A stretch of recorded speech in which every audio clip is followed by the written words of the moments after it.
Welcome to the VR Download, a weekly show recorded live.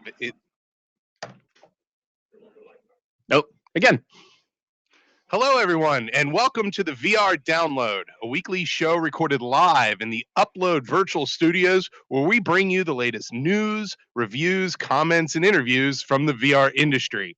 My name is Kyle, Operations Manager at Upload. Let's meet the rest of the team.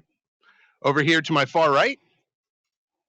I'm David, Senior Editor here at Upload VR, also known as the main guy. I'm getting deja vu for some reason. Am I introducing myself? You're both looking at me. You are. Who are you? How's it going? I'm Jamie. I'm the Senior Editor in the UK and the show producer, which means I make shows. Fantastic. Not this one, though. Okay. Wonderful. Now, in future episodes, we'll have other people joining us, but right now, it's just the three of us. And we're going to get into the news of the week. So let's get started. In an interview with Bloomberg Technology, newly appointed CEO of HTC, Yves Maitre, spoke about the competition in the VR market between Oculus and HTC. He also spoke about the VR market at large and how it has affected HTC's performance and stock price. He is quoted as saying, "I'm not sure that the target is to beat Oculus." Gentlemen, what do you think about that statement? Can I just first say, I'm going to give you this hand symbol for your pronunciation of HTC CEO's name. Well done. Thank you. Well done, sir. I'm going to give you this hand symbol. Yeah. This hand symbol. Yeah. Yeah. I spent a lot of time on Google trying to figure out how to pronounce that correctly. So thank you. That's very important. I think it's an interesting comment. I think HTC is in a very interesting space right now. Obviously, the Cosmos is newly launched, and has had some issues, I would say, in terms of the tech. David reviewed it. And also just on the front of where it fits in the market, I think a lot of people are still wondering what the answer to that question is. Cosmos costs between a Rift S and a Valve Index. If I'm right, it's almost exactly in the middle. Yeah. Yes, exactly. Which means it's a mid-range headset in a market that I'm not necessarily sure needs a mid-range headset at the moment, if you know what I mean. Yeah, no, I agree. And to your point, Kyle, about the quote, I think their stance is, they don't want to compete with Oculus because they probably don't have the resources to win that battle. They can't beat Facebook at the consumer game right now. So I think focusing on enterprise, probably don't have the resources to win higher quality headsets, relatively speaking, compared to the Rift S. I would say the Cosmos is better build quality. It has higher resolution. I had problems with it personally. It didn't fit my head very well. The sweet spot was very small. But the Vive Pro is still doing great. For location-based entertainment, it's used very widely for most places. And so, I mean, they're definitely doing a different battle. They're on a different front, and they're doing their own thing, kind of. It's almost like the Nintendo of VR, where they're just like, oh, no, we're not losing. We're on a different playing field. I think that's the first time someone's called HTC the Nintendo of VR. I don't mean that in terms of success. I just mean that in terms of their mindset on the competition. Relatively speaking, again. And I think I don't know. I think this could be a good change of pace. I don't know much about this person. I know pretty much nothing about this person. I'm not even going to try to say their name. But maybe it'll be good for the company overall. If they're really interested in dedicating more time to VR, that could be a good thing, right? Well, the former CEO, Cher Wang, is still with the company. I believe she's still on the board. She might still be the chairwoman even. Okay. So I don't necessarily know if it means any kind of dramatic shift in strategy, so much as someone stepping in to carry on the mission, I guess. Well, in terms of strategy, that brings up a good point, because there's this whole consumer level headset versus an enterprise solution. And, you brought up the Vive Pro, that had more of an enterprise focus, despite the fact that you see it at every show, every trade show. People are doing the Vive Pro constantly. What are your thoughts? Do you think HTC is going more toward the enterprise and that's maybe where this comment comes from, or is this just a misread? I definitely think that's what's going to happen once they see the sales of the Cosmos. Personally, I mean that's just a prediction, but I feel like, I mean, the Cosmos marketing campaign was so strange, right? It had such a weird drip feed over several months. I mean, they announced it in January, didn't speak it again about it again till like June, and then it was tiny bits of information right up until, oh, by the way, it's out in like 2 weeks or whatever. Yeah, then one of the biggest features, the ability to power it with your phone, isn't even available, and there's no date on that. Yeah. And so Yeah. it's kind of funny because they announced that feature, people got excited, and then since then the Quest has come out, and now next month you can plug it into a computer. So it's almost like they've stolen the thunder that the Cosmos had built up for itself. Too little, too late. Yeah. But And I mean, just a quick shout out to some of the commenters. Thank you everyone for joining in. Booty, Asterix, Ninjo, MC, Paradise Decay, Mark Evans, Rendered Reality, Chris, everyone, thank you for tuning in. Bit Victim, I'm happy to see you guys joining in the chat. Welcome. Excellent. Paradise DK is my boy. Whoop whoop. The more the my merrier. boy, Paradise DK.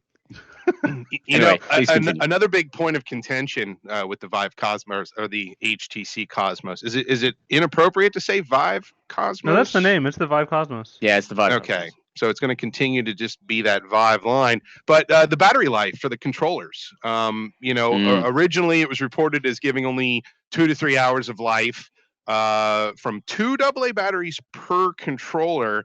And HTC is now claiming that there's actually more than that it should provide more. David, you're the one that did our review on uploadvr.com. What are your thoughts on that? Well, they've issued a lot of updates to the firmware of the controllers, the software that runs the Cosmos, the powers that the Vive Reality program, all that has gotten a lot of updates since I reviewed it. Even between the time I opened my review unit box and the embargo lifted, there were like 2 software updates. So they're constantly iterating on it. And I think they issued some updates to the way that the controllers handle that light, because I think the bright light is what really drains the batteries quickly. Because they are very bright. I'm saying like I can out of the front if I move my hands over here whenever I'm in VR, I can see that light through the nose gap. Like it's a bright controller light. So I think that is what drained the batteries pretty quickly, and I think they've kind of improved the way that the controllers handle that light. Is my guess, and they're saying it now has 4 to 8 hours, which, I mean, if I'm saying around 3 hours of heavy use, and then they're saying 4+ hours, that's not a big difference anyway. But maybe the batteries I got weren't very good either. I don't know. I just used the ones in the box, but I haven't really used it very much since my review posted, because literally the day the embargo lifted for the Cosmos was the day I got Asgard's Wrath. So I've been playing that pretty much nonstop since I got it, because I had to for the review. It's a challenged way where you put time for things like that. Now, alongside with the battery discussion, you, David, you, and actually Jamie, you as well, have both had other headsets with other controllers. What has been your experience with battery life? Because I know what my personal experience is, but I want to hear what yours is. Well, I guess when it comes to PlayStation VR, they have embedded rechargeable batteries, right? Which is my preferred way of doing things. But I have the old version of the Move controllers that need the micro USB, like the first version of the smaller USB. Yeah, I get mine mixed up, annoying. and I don't have those cords anywhere easily. Yeah. So that's annoying. On the Quest and Touch controller, Rift S controllers, I just bought a pair of rechargeable batteries, which have been going well so far. Actually, one of them's going low, so if I lose a hand in the middle of this podcast, don't panic. David, what about you?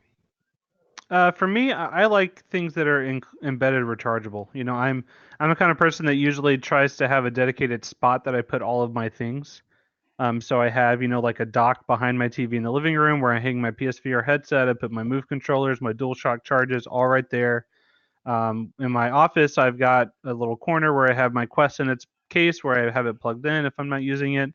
I've got, I prefer that over batteries. That being said, I do buy them in bulk from Costco, so I just stock up on them. And I was just going to say, I haven't bought batteries in a couple years. I mean, I have a lot, so it's not a huge deal. Yeah, we went from everything in our house being completely rechargeable, just plug a cord into it, to now suddenly I'm buying bricks of batteries, double A's and triple A's from Costco in bulk. It's just the way it works. So let's move on to the next big story. So Sony has recently announced that the PlayStation 5 is launching in holiday 2020. The new DualShock controller will have haptic rumble and force feedback triggers. Sony first confirmed the new generation PlayStation back in April, but this is the first confirmation that it will indeed be called PS5. So, first of all, Jamie, I want to know, do you own a PlayStation 4 currently? Yeah, I have the standard PS4. I never bought a PS4 Pro, actually. I never upgraded. Okay. No. All right. David, what about you? PS4 or PS4 I have Pro? both. Yeah, I have both. Oh, Yeah, I've fancy got pants. I've got the Pro in the living room on the big fancy 70-inch 4K TV, and I've got my regular one in my office right here, right next to me, so I can, have access. I have two PSVRs also, because Stop Valerie, it. my wife and I used to play a lot of Firewall, and so we had two aim controllers, two PSVRs, two PS4s, and we would get online and play Firewall, and it was a blast. So I'm yeah. curious, David, what would it take to convince you to buy a PS5? To buy a PS5. So for it's going to be interesting because a lot of the time we get hardware for review. So, we get review units from companies, but regardless of that, I would buy a PlayStation 5 at launch. I mean, that's not even a question. I bought a Vita at launch. I love my Vita. I have no regrets there. I bought Switch at launch, no regrets there. I got a PS4 shortly after. I was, money was tight back then, but I'll be getting a PS5, no doubt. I don't know if I'll get it Doesn't even straight matter. away. I'm not sure. You're a liar. You're a liar. You're a liar. You've got a blue Sony hoodie on. You're gonna tell me you're not gonna. I was like checking my chest. I was like, really? Do I? I can't even see my chest. But well, I mean, obviously, by the time PSVR 2 proper rolls around, then yeah, I want a PS5, right? Until then, I feel like this is going to be much more of a much larger transition period between PS4 and PS5 than PS3 and PS4, right? I mean, Sony famously struggled with the PS3. By the time the PS4 rolled around, it was a very dated console, had a lot of issues still. I don't think that's the case with the PS4. I think that's still a great machine, and we know that. I think the first year of PS5 is going to look a lot like surviving on some of the excellent PS4 content that's come out over the past couple of years. Yeah, Because and you know what I totally forgot? When the PS4 first launched, there was a period of time where games were releasing on both PS3 and PS4. Yep. And so I think the difference between those games was often pretty different. There was a big gap in some cases, especially like games like Shadow of Mordor. The entire enemy AI system couldn't run on the PS3. Yeah, that's very true. So they had to totally rewrite the game. But I think between PS4 and PS5, the difference is mostly just going to be visuals. And it won't even be a huge difference. Ray tracing, maybe 4K or whatever, but at the end of the day, the game's going to be pretty similar. So I think a lot of people might be in that kind of situation. Yeah, so I feel like I'm probably going to hold out for PSVR 2, but we'll see. So let's talk a little bit about that. The PSVR 2. I mean, what do we really know about it? Because we have confirmation, or at least so far, that the PSVR 1 is going to be compatible with the PS5. So is that true? Will it really be backwards compatible? And will it be a trend for people to buy it for the PS5, since the PSVR 2 will come out, and then that'll probably lower the price of the original? I don't know. What are your guys' thoughts on that? So I think the common thinking is that this system's going to launch end of 2020. We probably won't see PSVR 2 released, I would say, like at the very, very earliest, late 2021. And until that time, it will be a case of surviving on the original PSVR hardware, which is going to be really hard because I think, we're all sitting here wearing Rift S's, and I think, by comparison standards, PSVR already looks pretty dated. But obviously, games will be able to take advantage of better hardware power, better GPUs, CPUs, and things like that, which has always been a big hurdle for the original PSVR. So that's interesting.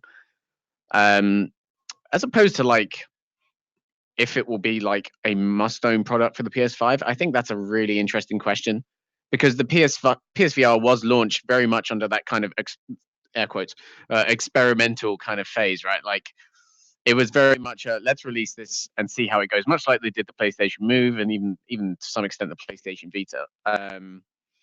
And they seem to be pleasantly surprised with PSVR and how it's done. Yeah, So the question my is, feeling on it is I feel like Sony is, like you said, very surprised with the success that it's Yeah. had. I don't think they expected it to do as well. I think I don't want to say they planned on abandoning it, but I think that they didn't plan on supporting it as much as they have. I right? think is what I would say because Yeah. I think after PSVR Worlds came out, you know, they saw some examples that were very popular, and that led to Astrobot, that led to London Blood and Heist, Truth. that Oh yeah. or Blood and Yeah. Truth, yeah, Blood and Yeah. Truth. And you know, you've seen games like Firewall and Beat Saber super popular, and I think VR has taken off a little bit more quickly than they originally anticipated. And I think the PSVR 2, it could, you know, depending on how it goes, it could either represent a cautious step forward like the Vita was that was eventually abandoned, or it could represent, you know, like a much larger move towards a new medium that's even more advanced than what we have now. Because Yeah. in the past, Sony hasn't always done that with their peripherals. With the, you know, the what was it called? The PSP led to the Vita, which led to crickets, and then, you know, like PSVR 2 could be great. PlayStation Crickets. Yeah, no, I'd play you that. haven't played that? Oh, yeah, it was one of the iPads. Yeah. I think one of the really exciting things when you think about PSVR 2 is think about how much PC VR content hasn't come to PSVR and how it could all be there day one. Like imagine that, like a headset that's basically launching with like Onward. Help me think of other games. Like Pavlov.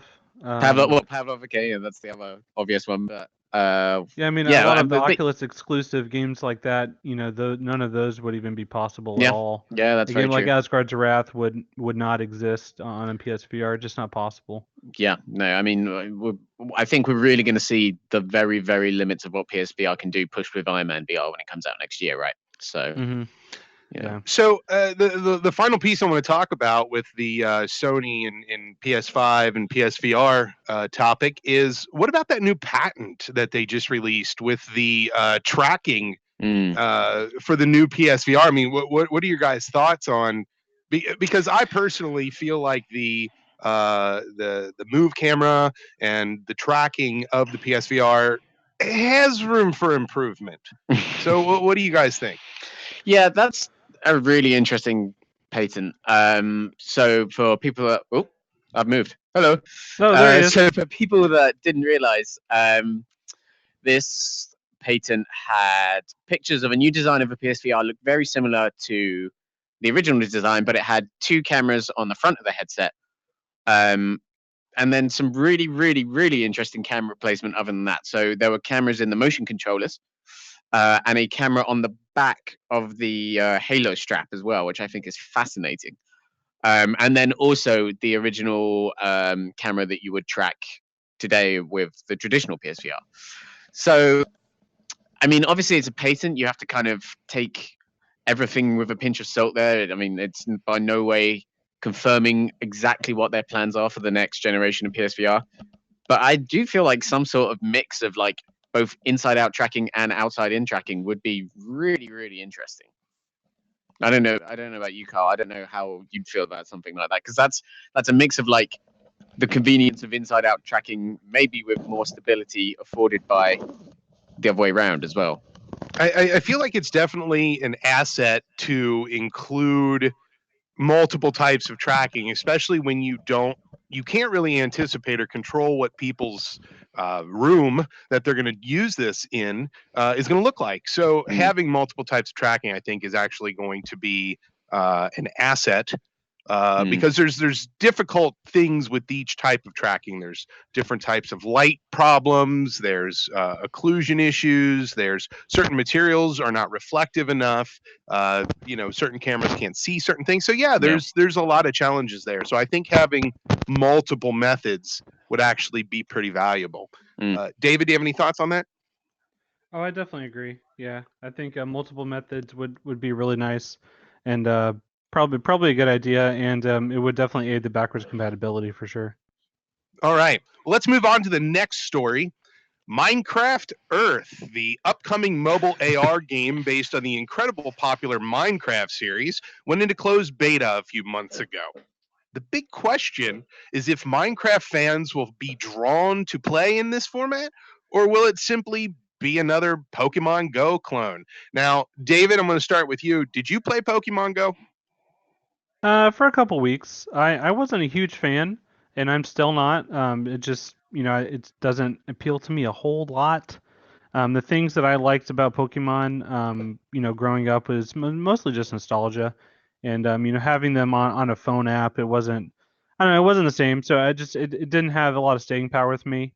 But I was fascinated by the effect it had on society. I don't think we've ever seen a game have that wide, far-reaching of an effect outside of the gaming bubble. Businesses were shutting down and changing store policies, and I mean, there was a significant effect on just the world. And so, I mean, not many games can say that. One of the only other games that can say they've had any sort of effect of that size would be Minecraft. I mean, it's one of the most ubiquitous properties out there. Kids around the world play it every day on their phones, on their consoles, on their computers, and Microsoft uses it for education. In schools, there's a whole separate branch of Minecraft just for educational purposes. So, I mean, it's definitely a great, great, great platform. And I think this has the potential to be really special. I think it's not going to be a Pokemon Go clone. It's going to be something where it's closer to actual AR, where you're manipulating objects in augmented reality that are inside the real world you view through your phone, rather than just a Google map with icons on it. So, I mean, this is going to be a step forward, I think. Jamie, what are your thoughts? That's a great question. Well, did you play the Pokemon Go? Did you go out and wander around and collect things? No, not really. I've never found smartphone AR to be hugely engaging personally. I mean, I even struggle with the term AR for that kind of gaming. It's not to put it down. Like I'm glad that people enjoyed it. I'm glad that people who enjoy Pokemon Go got out, and found a new way to interact with the world, which I thought was really, really cool. For me, what I look for in gaming is immersion and narrative. And that's that kind of platform in its current state doesn't really offer that to me. So I think even with Minecraft, which has some really cool features, I'm sure we'll talk about in a second. It's personally not my cup of tea, but for people it is. I applaud. Please go and enjoy. I personally have to. My children will sit down at dinner every night, and I've actually had to say, "Can we go one dinner without having to hear about the game Minecraft?" I mean, it is definitely heavily embedded into our culture, and our children are playing it at school. Like David alluded to, there's school coding classes that use Minecraft. I mean, Minecraft is big. I mean, I've spent countless hours in Minecraft, both in screener and in VR. I've met some really amazing people in the community while doing Minecraft and VR. It is a unifying game in some respects. So I think the comparison to Pokemon Go is a little light. I mean, obviously there is some base things that, I mean, you're going to see kids wandering around, but the reality is that this is a game that kids are excited about. Yeah. And so I'm thinking that this is going to be probably a pretty big deal. Yeah, for sure. Yeah, Okay. I mean, I'm not putting it down. Like, if you enjoy it, more power to you. And just, I will not be Minecraft earthing or Harry Potter. You watch your mouth. All right. You're not gonna, Expelliarmus No, not Wingardium. out in the middle of Leviosa. Whoa. middle of the road. If we're gonna be reciting spells, you got to get it correct at least. I mean, come on. It's Leviosa. Yeah. I got it. Okay. Give me Swish a into Digimon it. AR experience, and I'll play it. Digimon versus Pokemon. Yeah, right. Yeah, okay. Digimon. You're one of those well- people that claims Digimon is better than Pokemon, but then you don't actually buy the games or watch the anime anymore, so no one cares. Yeah, like Watched the movie you the other pretend to be night. a fan. You pretend to be a fan. I pretend to be a Digimon fan. Yeah. We can follow this up later if you want, but I will show you some PSP mods of translated games I have if you want. Okay. Anyway. Well, okay. All right. Secret Digimon shame exposed to the world there. Don't worry about it. All right. I'm starting to think that'll be a spinoff. Okay. Yeah. We'll do another show. Yeah. Okay. So those are the big topics. Actually, the big topic that we want to talk about right now. There is one more. You could Oh, maybe just quickly mention. yes. Earlier today, there was a trailer for the new Marvel Avengers Damage Control Experience of the Void, which looks Oh, really, yeah. really cool. You know what? So- I'll be trying it next weekend. I'm gonna be at Disney. Oh, you can do it. I'm doing it. Okay. I'm going to Disney next week, and I will be there when it opens, and I'm gonna be checking it out. Okay. Before you. Well, that's exciting. Yeah. So, I mean, if people don't know, the Void is a location-based VR experience. It's it has its own kind of proprietary system with hand tracking and wireless headsets that are kind of linked to a backpack. They did a Star Wars experience, Star Wars Secrets of the Empire, which I think, have you guys both tried? Yeah. No, I've I've done- done the Wreck-It Ralph. Oh, okay. Cool. Yeah. Yeah. So yeah, they're doing a Marvel VR experience. Oh, I've moved again. They're doing a Marvel VR experience that launches on the 18th. You can pre-order tickets now. It's only showing in the US and Canada right now. But they dropped a new trailer today, so players play as they put on suits that are a mix of like Black Panther and Iron Man technology. So it kind of looks like an Iron Man Black Panther, which looks really cool. And then they've got a bunch of the original voice actors or actors in to play some of the roles. So Benedict Cumberbatch is playing Doctor Strange. Paul Rudd is playing Ant-Man. Is And Tom then Holland the trailer Spider-Man? today, yeah. Wow. And then okay. All right. today they revealed a trailer that has Spider-Man. I'm not sure if it's Tom Holland, but it sounds a lot like him. Well, was that Paul Rudd? And that It sounded Ultron's like going to be a him. bad guy. Sorry? It sounded like Paul Rudd as Ant-Man too. Was that him? Yeah, that's what I said. Yeah. Oh, sorry, I wasn't listening. I don't always listen to you, so. Yeah, that's fair enough. I don't always Yeah. listen to me either. I'm sorry, what'd you say? But anyway, yeah, no, I just wanted to point that out. If you want to see the trailer, it's on the front page for upload right now. Looks really cool. There you go. All right, let's get into this big topic, and this is going to be a segment. This is going to be a segment where we discuss. Yeah, I think before the I'm big sorry. topic. Yeah, we want to talk about the I'm release missing of the the week. release of the week. Yeah. Sorry. Get your virtual notes right, man. I know, right? It's a good thing this isn't live. Release of the week. Okay, so release of the week is it's Asgard's Wrath. What's Come on, that? everybody's excited about this game. What's Asgard's Wrath? I don't know. Really, David? Why don't you dig into your notes and the wonderful review that you wrote and tell us all about Asgard's Wrath?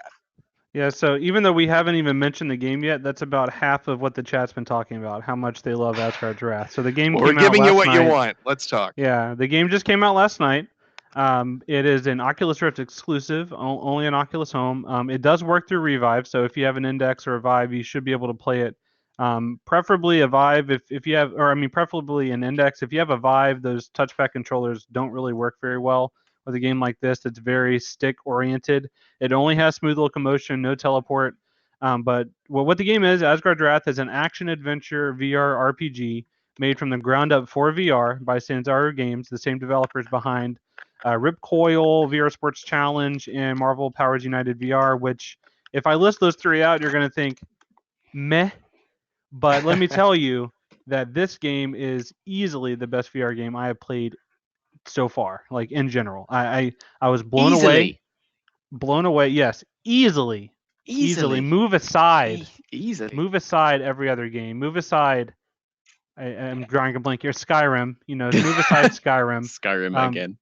Yeah, I mean, a lot of people compare it to Skyrim because they're both fantasy RPGs with swords and sorcery, but Skyrim is like an open world sandbox. I would say this is much more like a Zelda game. It's very linear. There's dungeons you go through. There's a dedicated narrative you go through. There's Metroidvania elements as well on top of that, with layered levels that you can re-explore when you get new powers and abilities. But the way the game works is it's split into 6 sagas. The first and last saga, you're in your god form. The middle 4 sagas, you play as different heroes that go throughout their adventure to fulfill their quest. And you are a new god in the Norse mythology pantheon of gods created by Loki.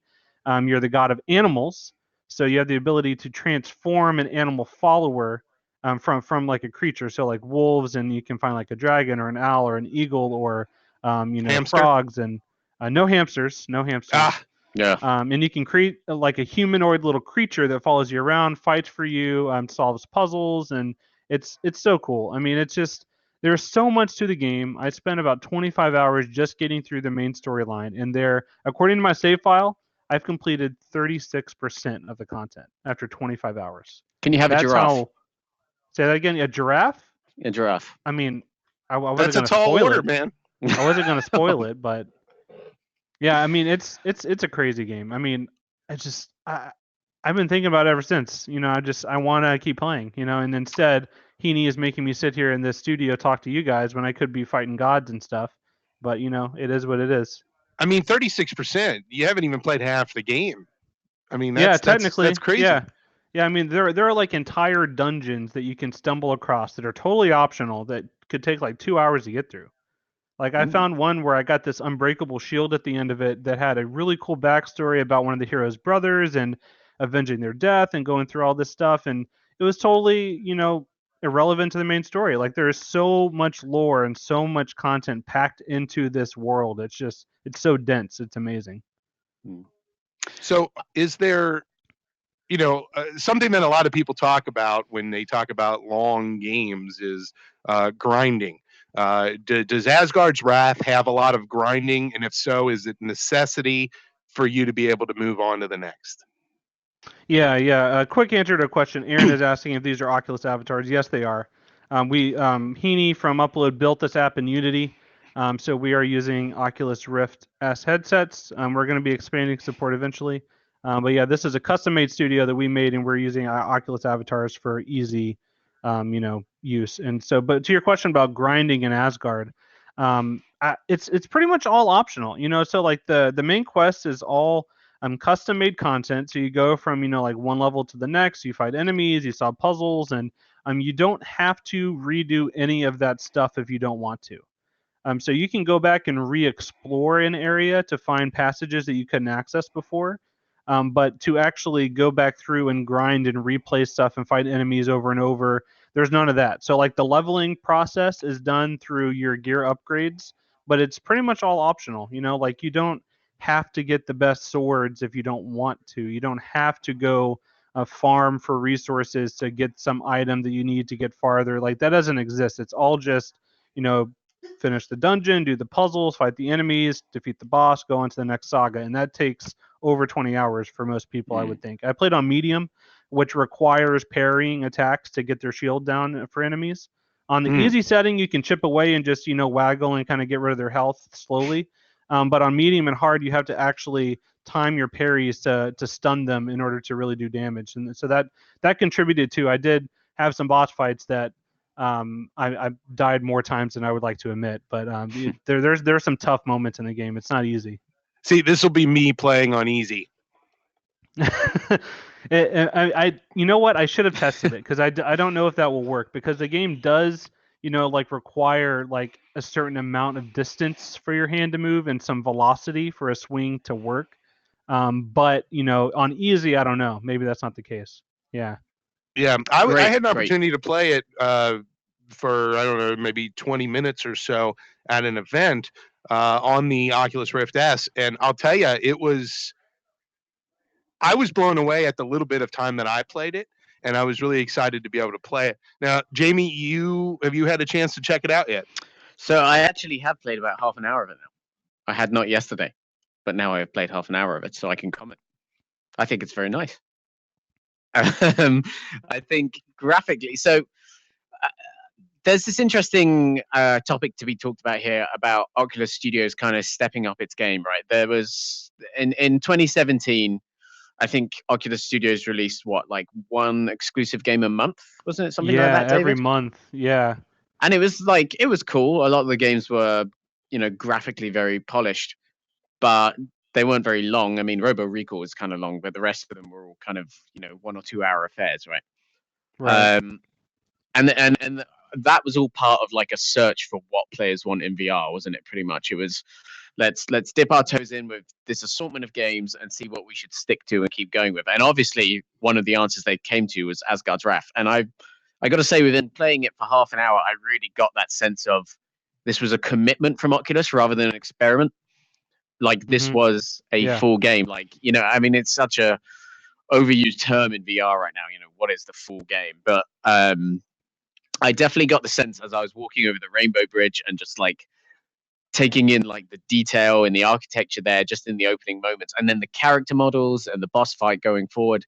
It definitely felt like the first time like this publisher, as they're a publisher, they ally with third parties, is stepping up their game and moving into stuff that is on another scale from what they've done before.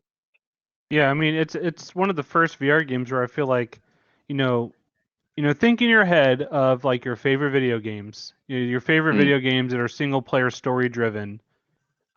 Most of them are probably not longer than Asgard's Wrath. Like Yeah. you don't really have a tier above that other than Skyrim, The Witcher, or those like massive sandbox style games. But for like structured linear narratives, like 20-25 hours, like that's kind of what most gamers consider to be like the bar. Like that's kind of what people want out of a premium AAA game. And it's only $40. Like I'm surprised they priced it at that point, because it rivals $60 games that come out from Ubisoft and EA. Like this is, I think this is truly the best VR game that I've seen yet. Personally, I mean, I don't have any doubt about that. For me, it really hits my taste. On your review, which we should talk about this. We've sort of changed. Upload has changed the way that we do our review system. What was the review score that you gave Asgard's Wrath? Yeah, so I gave it a 5-star rating. Previously, we did a score scale from 1 to 10 with half points, so like a 20-point scale functionally. But right now, we've switched over to a 5-star scale. So 1, 2, 3, 4, 5, no half points, no half stars. And that scale will be applied to not only games, but all software, all apps, all experiences, all hardware, all devices. Everything will be reviewed on the same scale. Jamie, I believe that you were involved in that conversation of changing over the rating system. Yeah. It's something I mean, personally, I've wanted to do for a while. I feel like, as David was saying, we had 2 strands of reviews that upload previously. We had games and experiences, and the experiences sided reviewing was very much experimental. I mean, like a VR experience, which I would class as something that isn't necessarily a game, wouldn't have like a win or fail state like something like Asgard's Wrath would, but would primarily fuel the experience on, let's say, emotion and narrative to pull you through to the end rather than judging your skill like a game would. That's a new genre of VR and a new medium in its own sense. And we've, for the longest time, we've been talking about how best to cover that content. And that's something else we're doing with another thing we'll talk about later called the VR Culture Show. But I think for us, we started to realize that if we want to do right by the VR experiences, we kind of need to unify our review system to make sure that they're getting just as much love as the games, right? Which is one of the big reasons behind moving to this 5-star system. So yeah, I'm really excited about it. I think we'll end up using a much broader range of the scale here. Like I've been saying before, I think it's easier for us to award full marks to a game on a 5-point system. I think giving a 10 out of 10 is a different thing from giving a 5 out of 5 stars. I don't know. I mean, I guess we can question David. Would you have given Asgard's Wrath a 10 if we were still on that system? No, I think we would have gotten a 9.5. Well, there you go. Yeah, I think there are some parts of it that I don't know. But I mean, that being said, I wouldn't give it a 4, on the 5 point Exactly. scale. By giving it a 5, it feels, I don't know, like I think it's a more universal understanding. Like everyone knows 5 stars means, hey, this is really, really good. Like you should probably play it. It's really good. 4 is Yeah. like, oh, this is also really good, but maybe not for everyone. 3 is like, meh, average. 2 is like, this kind of sucks, and 1 is, yeah, don't Mm. ever touch this. It's terrible. So I think Yeah. everyone kind of knows what that scale means, but a I 10-point scale is too much variation without enough delineation. Is how yeah. I describe it. Like you don't Yeah. know what the difference is between 4.5 and 5, or even a 5 and a 6, or some people think 5 is average, some think 7 is average. Like it just you don't know. So I mean, I think 5-point scale works better. Well, Yeah. as you can see, the Upload VR team had plenty of discussion about this. Nobody liked my idea of having a rating system that went up to 11. So we are down to a 5-star system. Okay, let's move on. Now that we've got the release of the week out of the way, we can move on to what we are calling a segment, the big topic. And so, the big topic for this week, Facebook recently updated its content guidelines for Oculus Quest to include a new section titled Oculus Platform Abuse Policy that could affect certain types of side-loaded Quest content, which leads us to this discussion. This is a big challenge for folks who like to sideload custom tracks on Beat Saber. Oh, what do we think about this as a team? I mean, Jamie, let's start over here with you. First of all, have you done the sideloading Beat Saber track thing? So I realize I'm starting to appear as like the team grouch like straight away, but I don't like Beat Saber. So Okay, David, what was your... No, go ahead. so I uh,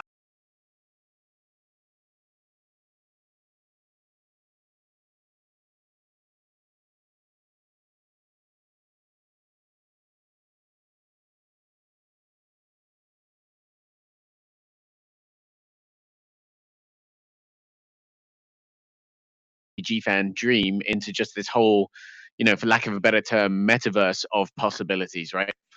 Um, and I think like in any given game, removing that kind of feature for people that want to spend, those countless hours putting the kind of content they want in it is always going to be a negative, right? Yes, Yeah, there's a lot of community drive that makes games successful and popular because of mods. And so, David, what are your thoughts?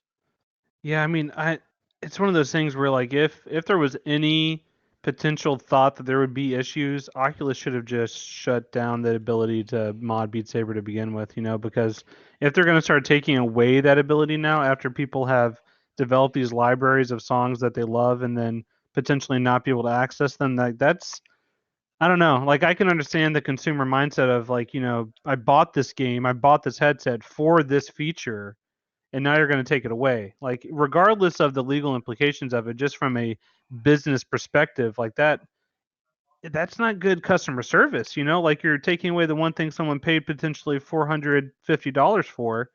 And so I mean I get it, but then on the flip side, you're pirating music.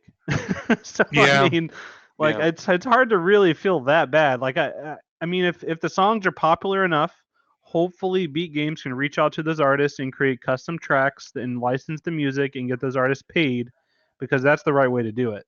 And the problem is this is an app that requires that custom tailored approach to all the content. You can't just auto generate a beat map like you can in Audio Shield because of how Mm, intricate the maps are with the directions and the slashes and the different objects and obstacles. Like you need to sync that to the music by a person. You can't automate that really. And so I think that's part of the issue is a lot of people see other games out there where you can just load a song from YouTube, but you can't do that in Beat Saber. I So I guess think that's I guess yeah. that you can't auto create the maps is one of the reasons why I haven't seen Iron Butterflies Inagata Davida turned into a Beat Saber track yet. I'd really like to see that. There's a lot of stuff that I'd like to see in Beat Saber. I mean, there's so many tracks, so many artists that I really think would do well as a Beat Saber level. Yeah. You know, Jamie, what would drive you, since you are not a Mm, Beat Saber player? What would drive you? What would you have to have be available for you to drive you into that game? You're on the that is a spot, bro. You're in the hot seat. Yeah. is this the hot seat? It is. That is a good question. Uh, I guess, first of all, the track lists haven't even come close to the genre of music that I'm interested in, right?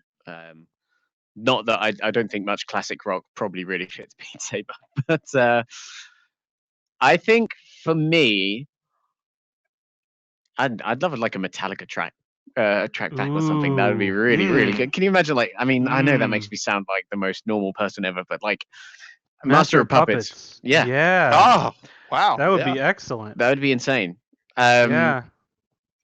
And I guess the other thing I was wondering is, am I right in thinking that when they first announced Beat Saber, they said that an official map Yeah. editor was coming, and Yeah, that but hasn't see, materialized, right?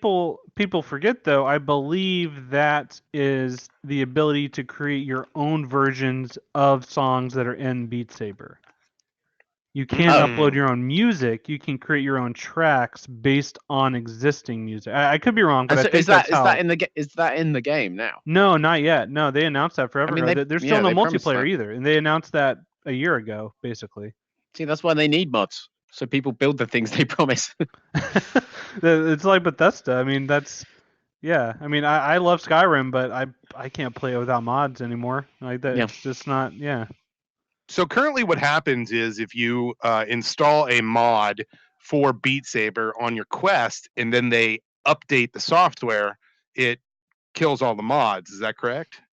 Yeah, usually you have to re-download, or the mod creator has to issue an update to apply the most recent patch or whatever. That I think It, that happens on PC as well. and then that's similar to other games that are modded. I mean, updates come out, new Yeah, mods have to be created. I mean, yeah. that's kind of typical for the gaming industry at large. But I'm curious, Jamie, what do you think about Oculus adding something called a platform abuse policy? I mean, should Oculus be seeing this as abuse? I guess is the big question. I think it's a very fine line. And I guess what I would say is that Oculus has to be or Facebook has to be extremely careful with how it progresses with this decision. We were talking the other day about the fact that back in the PS3 days, Sony made some rulings that stopped people putting their own operating system on the PS3. Mm-hmm. And the problem with that was that it got a lot of very intelligent hackers very angry and brought down the PlayStation network for an entire month in a move that was so like drastic. Some people feared it would kill off the entire PlayStation brand at one point. Mm. And I think you have to be like really, really careful about these kinds of moves in the future, especially when you're implementing them post launch. That's the big problem here, right? If this was something that had happened before Beat Saber was out or before Quest was out or whatever, then it's a different story. But right now, if I'm losing features that I once had on Beat Saber, then you're in very murky territory.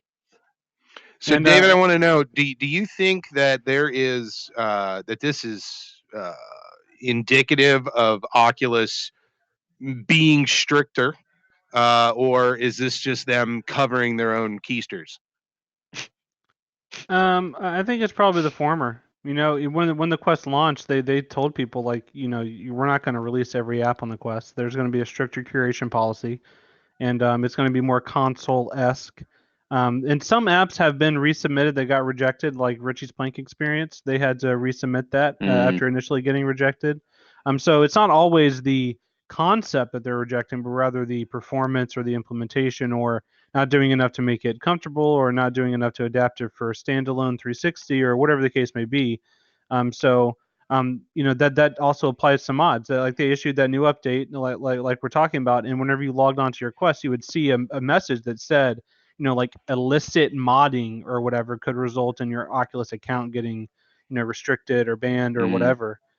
So I think, I guess it's a bit of column A, bit of column B. They don't want to get hit with some issues from the RIAA or anything like that. So yeah, I mean, I get it. And just to pull in some comments as well, people are commenting, and now here in the live chat on YouTube. VR Gear says they think custom Beat Saber tracks that they've tried are, quote, overwhelmingly horrific. So I guess they've had bad experiences with them. Sorry, that just reminds me that once I was on the Beat Saber custom modding website, just looking at what was available. Someone modded the entirety of not just the Shrek 2, but not just the soundtrack, the entire film, the movie. Yeah, there are people that have played that on YouTube and Twitch and stuff. It's ridiculous. And yeah, thank you everyone for tuning in and joining into the chat. Rendered Reality, Paul, Jade, Lily, Pad, VR Gear, Mike. Just reading the names on the screen right now. Yeah, so thank you everyone for tuning into the chat. We do appreciate it. And what up? Yeah, hello everyone. Yo, yo. And Kyle, Jamie, me, David here. But yeah, so I think it's an interesting time. I think someone in the chat earlier likened it to Napster. Kind of a similar feeling. I was just having that thought, and then when Jamie mentioned Metallica, I went, "Oh gosh, here we go! Circle. Yeah. Here it comes, the circle of VR life."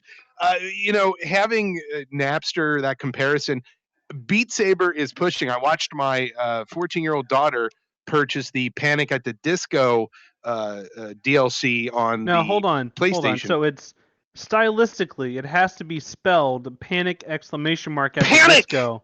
So do you have to pronounce? Yeah, do you have to pronounce it that way? Panic at the Disco. Yes. Fun fact here, ladies and gents, boys and girls. Whenever we wrote the news story about that DLC pack, Mr. Jamie over here didn't put the exclamation mark, which resulted in a PR email saying, "Hey guys, correct that. There is an exclamation mark in the name. You got to fix we really it." Get a so PR? Oh, we did, didn't we? Yeah. We did. We did. We got that during OC6. I think we made the correction. I refuse to apologize, though. I will not apologize. I will put my finger on this desk and refuse to apologize for misspelling. Yeah, you're doing a great job combating that grump persona that you've established. Okay, yeah. Fair enough. Yeah, it's crazy. It's pretty interesting. Okay, so I think we've kind of talked that subject to death. Jamie, you mentioned earlier that there are some other new, fun, exciting offerings that Upload VR is producing.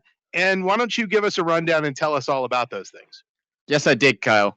So Upload VR, we don't have finger tracking yet, so I can't raise my second finger to tell you have two exciting things to tell you. So I'd say, first exciting thing, the VR Culture Show.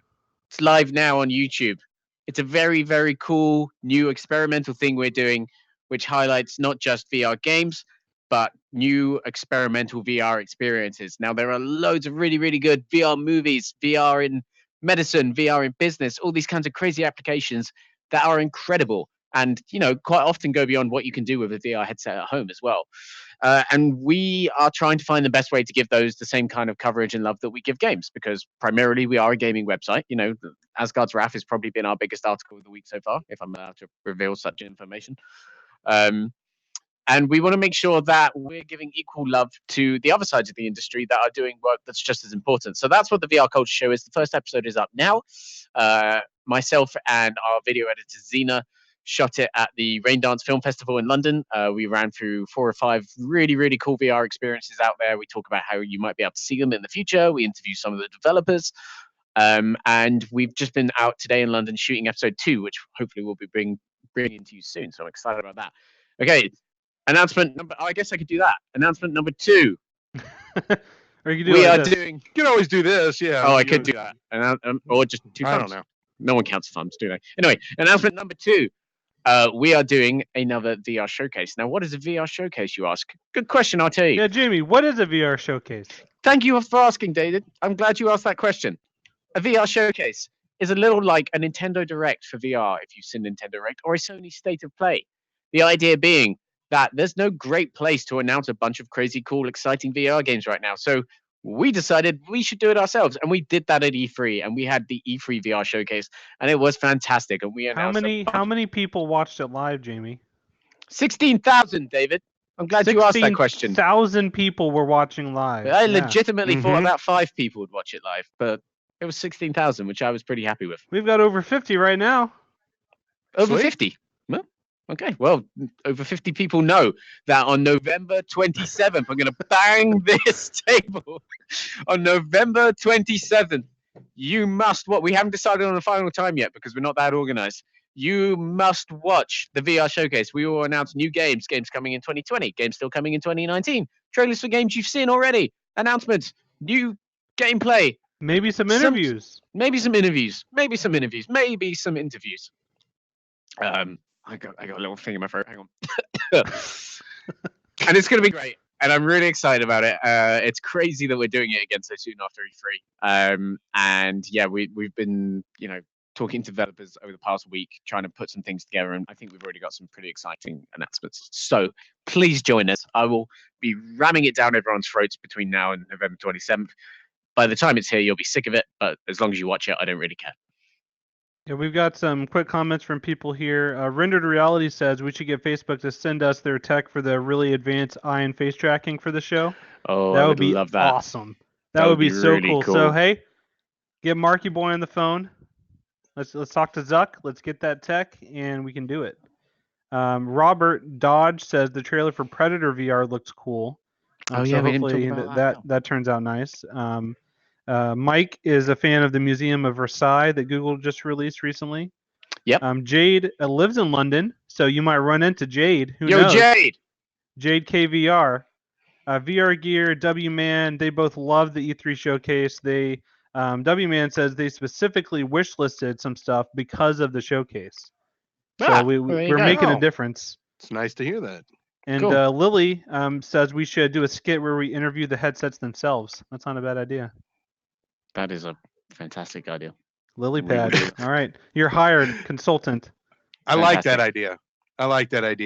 Well, David, do you have anything else that you want to add before we wrap this episode up? I guess I would add that if you're watching right now, you should go to uploadvr.com. And that's what I would add, because that's where you can find all of the latest VR game reviews, the latest news, the latest interviews, the latest videos, and all the cool stuff. It's the best website on the planet when it works. You literally read everything on my notes right here. That was perfect. Good job. Yeah. Good job. Jamie, do you have anything else to add? We have a really cool exclusive gameplay video of Pistol Whip, and you should check that out on the website right now. Yeah, so if you're not familiar with Pistol Whip, that game's pretty fun. I've been playing it too, and the way it works is it's basically Super Hot meets Beat Saber, where you have a gun, right? You have a gun, and you're constantly moving through the environment like you're on a treadmill. You're just going like in a line. And that sounds kind of lame, right? But you have a gun, and there's music playing, super loud, blaring, and it pulses the environment around you, and you have to shoot enemies that pop up, kind of like a Time Crisis, House of the Dead style shooter, like on a rail shooter, but you have to do it to the beat of the music. And you're like dodging bullets, and it's like John Wick meets Beat Saber meets Super Hot. It's crazy. We have a really cool mixed reality video, like Jamie just said, that the developer sent us. It's made by Cloudhead, which is the people that made The Gallery, which you would not think that they would make a game like this, but it's pretty sweet. Definitely check that out. Very cool. Yes. Rendered Reality, yes. Like in the chat, you can see 10:30 a.m. PST on Thursdays is when we're going to do the show. And we're going to have guests in the future. And if you subscribe to the YouTube channel, that would be good. Yes, and as you can see, David is reading these comments live. So if you want your comments to potentially be read by somebody on our team during this show, you need to go and watch the show and leave the comments live so that way we can interact with you. So from everybody here at Upload VR, that's it for this week's episode of the VR Download. If you enjoyed this, like David said, please like, subscribe, leave comments, and remember to visit uploadvr.com for all of your latest VR news and reviews. Thank you for joining us. We'll see you in the future. Goodbye, Paradise DK. Whoop, whoop.